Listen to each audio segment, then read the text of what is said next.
Part 1. The professor starts the lecture by connecting marine food chains and web to seafood, making a light joke about his seafood diet to engage the class.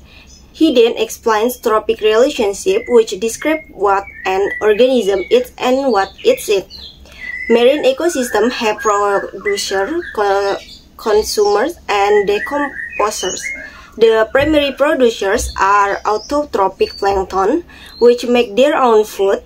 These are consumed by heterops, which cannot make their own food and include herbivores, carnivores, omnivores, and decomposers. The professor outlines a simple marine food chain. Phytoplankton, autotrophs, are eaten by herbivores, zooplankton, which are consumed by carnivores, zooplankton, which are then eaten by herring, top predator in this chain.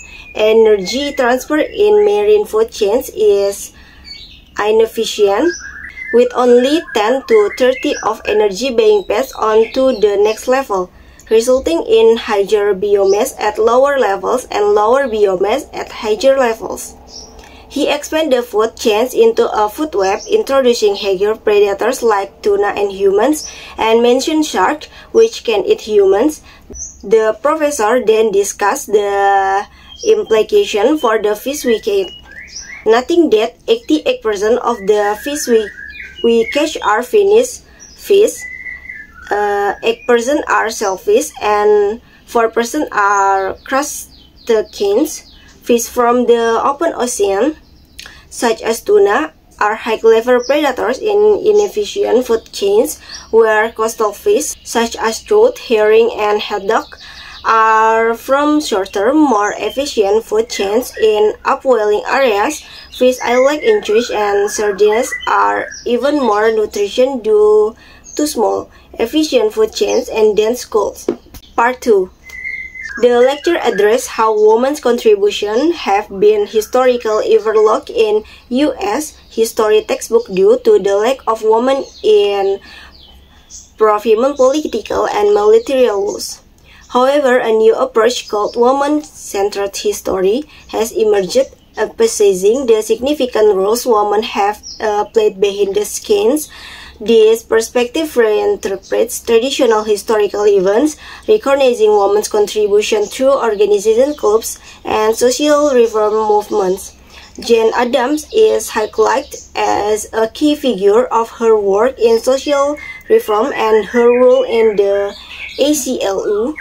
The professor explained two earlier models of studying women's history: the contribution approach, which acknowledges women's supporting roles but highlights only the most notable women, and the victim approach, which focuses on women's oppression but tends to dramatize their plight. In contrast, woman-centered history asks, what have women done? And provides a more balanced view of women's roles in history. This approach is seen as offering a more comprehensive understanding of women's contribution and experience. It still examines history from a specific perspective. Gerda Lerner is mentioned as a historian who advocates for woman-centered history, arguing that it portrays the balance between women's oppression and power.